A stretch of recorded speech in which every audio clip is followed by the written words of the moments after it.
เบิ่งเด้อพี่น้องเด้อต่อลายจะแทะไม่ได้สวนนี่มันก็เป็นหม้อเก็บมาได้เอามาจูดก่อนมาได้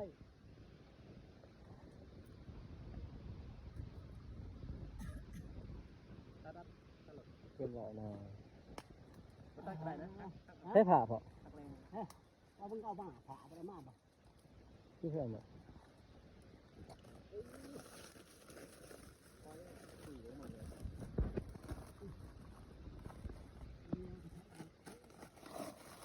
ยา เดี๋ยวดิเอา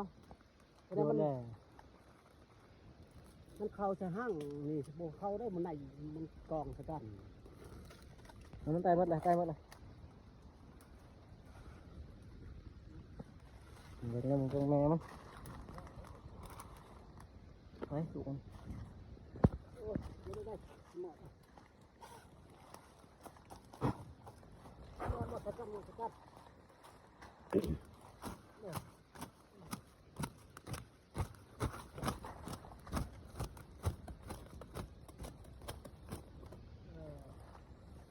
ห่างน้อยห่างปัญญา ใช่ลูกมันคือบุ้ง นี่แล้วดูกโอ้ห่างเลยห่างแล้วมันเป็นเหลืองเนาะตอนนั้นโชว์กันคือเป็นแค่ขัด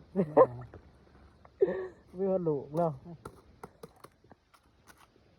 แต่แม่มันแล้วมาเอาไปขัวสิขัวแม่มันเลยพอก ยุดมังก็ดีเพราะใบมันแตกเพราะมังก็ดีใบมันแตก มาไม่แต่ ไม้แต่ละมีขาดกันสุดท้ายบุ้งหันลูกลูกเขาทำโตเนาะเขาทำโตเอง เนาะ